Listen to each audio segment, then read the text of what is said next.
साहब का भाषण खत्म हुआ तो वो भीड़ को चीरते हुए सीधे माता रमाबाई के पास पहुंचे और उनका हाथ पकड़कर बोले कि रमा, रमा मुझे माफ करना। रमा, ऐसा नहीं है कि मैं तुझे आभूषण नहीं पहना सकता। रमा, ऐसा नहीं है कि मैं तेरा सत्कार नहीं कर सकता। रमा, ऐसा नहीं है कि मैं तुझे एक से सुंदर एक साड़ी नहीं पहना सकता।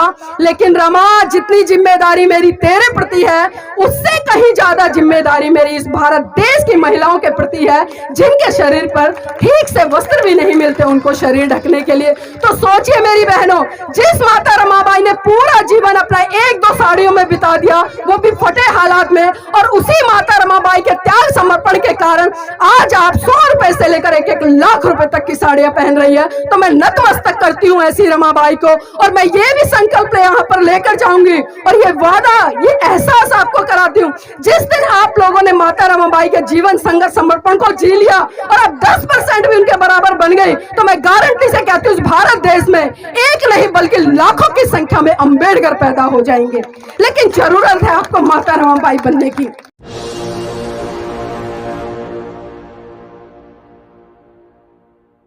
मुझे दुख होता है, क्या इसी दिन के लिए परम पूज्य बाबा साहब ने अपने 4 बच्चों की कुर्बानी दी? क्या इसी दिन के लिए परम पूज्य बाबा साहब ने अपनी जीवन संगिनी की कुर्बानी दी? क्या इसी दिन के लिए परम पूज्य बाबा साहब ने एक ऐसी व्यवस्था से वो लड़े जो व्यवस्था रात दिन आपको गुलाम बनाने का काम करती थी, आपका शोषण करती थी, लेकिन आप लोगों ने परम पूज्य बाबा साहब की बात को भी नहीं माना। 1935 में परम पूज्य बाबा साहब ने एवला की धरती से घोषणा की कि मैं हिंदू धर्म में पैदा हुआ, ये मेरे बस की बात नहीं थी, लेकिन मैं हिंदू धर्म में मरूंगा नहीं। और ठीक 21 साल बाद नागपुर की धरती पर 14 अक्टूबर सन 1956 को परम पूज्य बाबा साहब ने लाखों लोगों के साथ में बौद्ध धर्म की दीक्षा ली। लेकिन हम लोगों ने कितना उस बात को माना, कितना उस बात को समझा? और खासकर यहाँ पर मेरी जो युवा पीढ़ी समझ खड़ी है, मैं उनसे सवाल कर रही हूँ, क्योंकि हम पटके तो पहन लेते हैं, जय भीम का झंडा तो उठा लेते हैं, जय भीम के नारे तो लगा लेते हैं। क्या सही मायने में कभी हमने जय भीम को पढ़ने का काम किया? क्या कभी हमने जय भीम को समझने का काम किया? मेरे साथियों, ये जय भीम कोई नारा नहीं है, बल्कि जय भीम एक क्रांति है, एक आग है, एक ज्वाला है, एक सिद्धांत है और एक आंदोलन है। जिस दिन मेरे समाज की बहन बेटियों ने, मेरे भाइयों ने इसको समझ लिया ना, तो आप इस देश की सत्ता पर भी राज करेंगे। और ये पंचशील के जो ध्वज चारों तरफ लहरा रहे हैं ना, फिर से वो समय आएगा जब पूरे भारत से फिर से गूंजेगा कि ले अंत मन दीप भाव, ले अंत मन दीप भाव, मूल मंत्र बने स्वयं के स्वामी, गूंज उठे हर बस्ती से बुद्धं शरणं गच्छामि, धम्मं शरणं गच्छामि, संघं शरणं गच्छामि। लेकिन ये कब होगा? लेकिन ये कब होगा? जब हम उस दिशा में आगे बढ़ेंगे, जब हम अपने महान पुरुषों के साहित्य को पढ़ेंगे। मैं कहती नहीं हूं कि आप रोज एक किताब पढ़ लीजिए, आप 2 पेज पढ़िए, 3 पेज पढ़िए, 4 पेज पढ़िए, इतना भी काफी है। और इतना पढ़ के उसको अपने जीवन में मनोसात कर लीजिए और अपनी 10 बहन बेटियों के साथ में बैठकर चर्चा कीजिए। मेरे समाज की बहन बेटियां जागरणों में बहुत चली जाती है, लेकिन कभी एक पुस्तक लेकर बैठिए बाबा साहब की, उनके जीवन संघर्ष को पढ़ने का काम कीजिए और पढ़िए खासकर उन 2 महिलाओं को जिन्होंने आपके लिए क्रांति के द्वार खोले। पहली महिला मैं सावित्री बाई फुले की बात करूंगी और दूसरे नंबर पर मैं बात करूंगी माता रमाबाई की। और जिस तरह से मैं बात कर रही हूं, तो मैं आपको थोड़ा सा अवगत करा दूं और मैं आपको झकझोरना जरूर चाहूंगी, क्योंकि मुझे कहीं ना कहीं बहुत पीड़ा होती है। क्योंकि आज अगर मैं इतने स्वतंत्र रूप से अपने विचारों की अभिव्यक्ति कर पाती हूँ, तो कहीं ना कहीं इस अभिव्यक्ति के पीछे मेरे महान पुरुषों का बलिदान छुपा है, उनके बच्चों का बलिदान छुपा है, उनके पूरे जीवन संघर्ष का बलिदान छुपा है। मेरी बहनों, बात उस समय की है जब परम पूज्य बाबा साहब मुंबई में प्रैक्टिस कर रहे थे। अचानक उनके पास खबर पहुंची कि साहब, आपका बेटा राजरतन बहुत बुरी तरह से बीमार है और अपने जीवन की अंतिम सांसें ले रहा है। यह बात सुनकर परम पूज्य बाबा साहब तुरंत घर दौड़े आए और उन्होंने जैसे ही अपने बेटे राजरतन को गोद में उठाया, राजरतन ने बाबा साहब की गोद में ही दम तोड़ दिया। यह मंजर देखकर माता रमाबाई बिलक बिलक कर रोने लगी और साहब का कॉलर पकड़कर कहने लगी कि साहब, साहब बस कीजिए, बस कीजिए साहब, बस कीजिए। आपकी समाज सेवा के भूत ने एक एक करके मेरा पूरा परिवार उजाड़ दिया, साहब बस कीजिए। तो बाबा साहब कहते, रमा, रमा चुप हो जा, रमा चुप हो जा। तू तो रो भी सकती है, लेकिन मेरी तो आंखों के आंसू ही सूख चुके हैं, क्योंकि प्रतिदिन मैं अपने समाज के हजारों बच्चों को मरते हुए देखता हूँ। रमा चुप हो जा। तो माता रमाबाई फिर कहती है कि साहेब मैं आज फिर चुप हो जाऊंगी, साहेब मैं आज फिर चुप हो जाऊंगी। लेकिन आप मुझे एक बात बता दीजिए कि जब आप अपने बेटे राज रतन को गोद में खिलाया करते थे तो बड़े हर्षोल्लास के साथ में कहा करते थे कि रमा मेरा बेटा राज रतन एक दिन बड़ा होकर इस देश पर राज करेगा। तो साहेब आज राज रतन तो इस दुनिया में रहा नहीं, आप मुझे ये बता दीजिए कि बड़ा होकर अब इस देश पर राज कौन करेगा।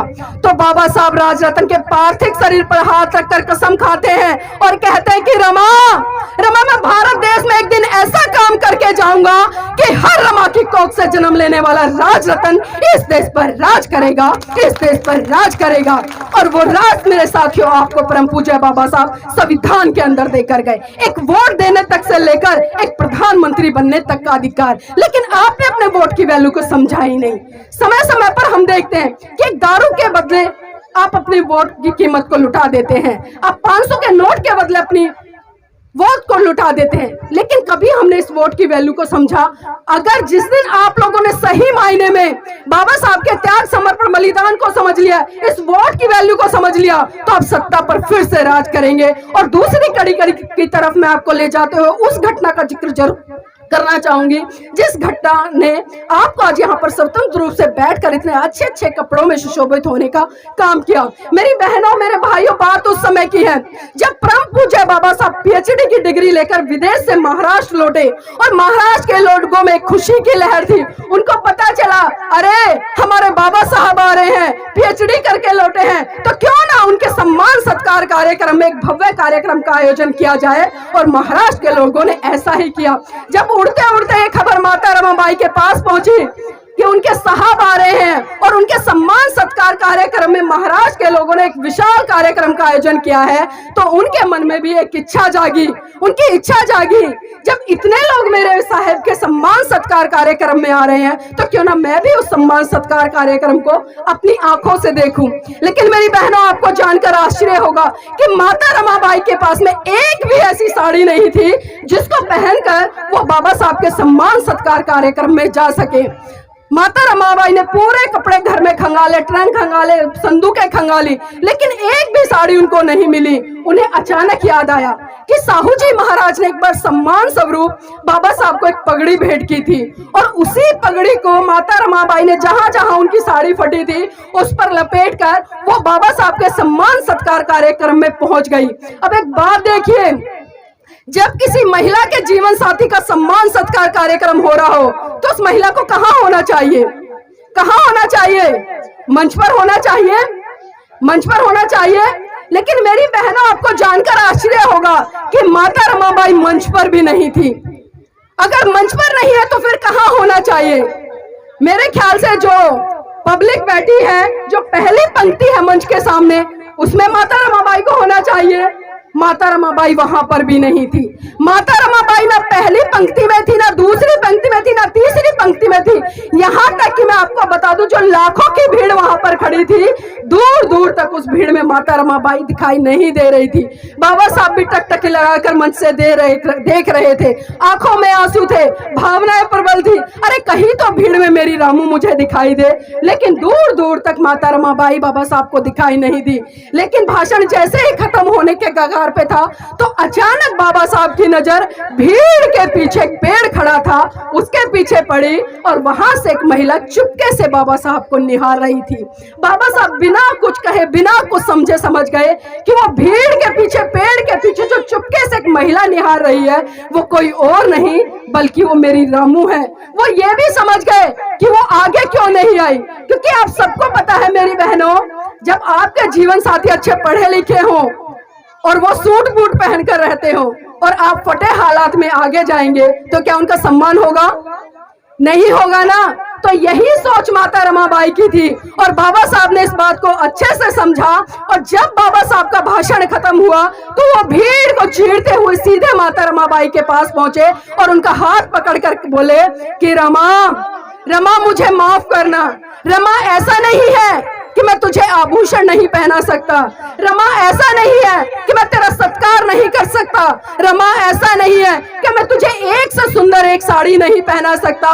लेकिन रमा, जितनी जिम्मेदारी मेरी तेरे प्रति है, उससे कहीं ज्यादा जिम्मेदारी मेरी इस भारत देश की महिलाओं के प्रति है, जिनके शरीर पर ठीक से वस्त्र भी नहीं मिलते उनको शरीर ढकने के लिए। तो सोचिए मेरी बहनों, जिस माता रमाबाई ने पूरा जीवन अपना 1-2 साड़ियों में बिता दिया, वो भी फटे हालात में, और उसी माता रमाबाई के त्याग समर्पण के कारण आज आप 100 रुपए से लेकर 1-1 लाख रुपए तक की साड़ियां पहन रही है। तो मैं नतमस्तक करती हूँ ऐसी रमाबाई को, और मैं ये भी संकल्प यहाँ पर लेकर जाऊंगी और ये वादा, ये एहसास आपको कराती हूँ, जिस दिन आप लोगों ने माता रमाबाई के जीवन संघर्ष समर्पण को जी लिया और अब 10% भी उनके बराबर बन गई, तो मैं गारंटी से कहती हूँ भारत देश में एक नहीं बल्कि लाखों की संख्या में अंबेडकर पैदा हो जाएंगे। लेकिन जरूरत है आपको माता रमाबाई बनने की। समय का अभाव है, वकील साहब भी वक्ता है।